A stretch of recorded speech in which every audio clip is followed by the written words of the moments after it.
Il pesto è frutto di una lunga evoluzione che è durata secoli. Attualmente gli ingredienti sono 7: l'olio extravergine di oliva ligure, i pinoli italiani, l'aglio di Vessalico, il sale di Trapani, il parmigiano reggiano di 24 mesi, il fiore sardo di 10 mesi e il basilico genovese DOP.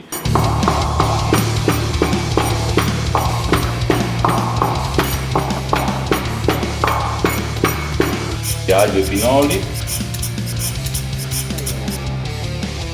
basilico genovese DOP. Aggiungeremo, qui usiamo 2 mazzi.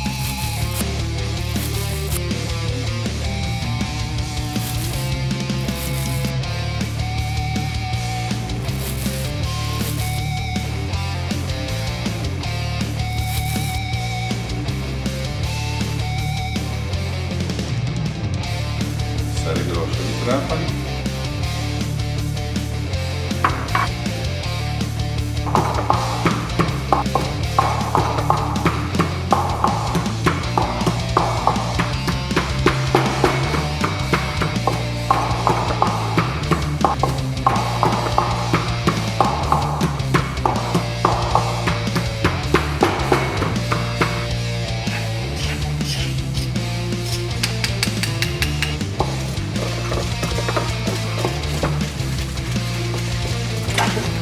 Prima battevamo, adesso lo lavoriamo in questo senso qua, rotatorio.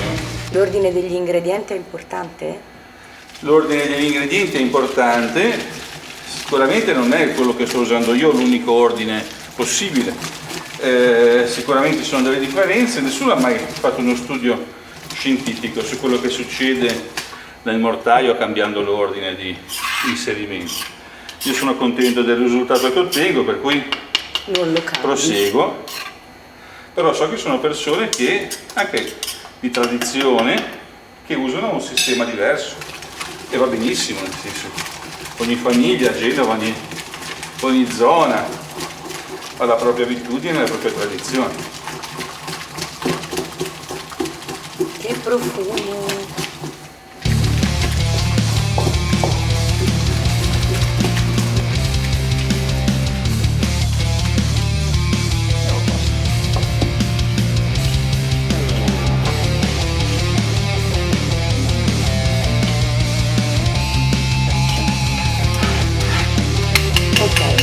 Adesso il parmigiano, usiamo un parmigiano reggiano di 24 mesi e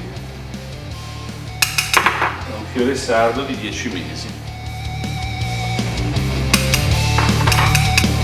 L'olio. Di olive taggiasche. Questo olive taggiasche. Una bella quantità. Eh sì, ci va, l'olio è importante.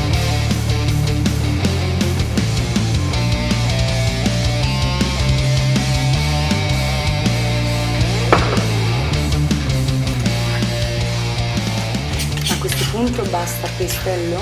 Ma qualcuno si ferma qua, io un giro col pestello lo do ancora, perché comunque ho l'impressione di amalgamarlo meglio e quindi vediamo ancora se servisse un ultimo giro.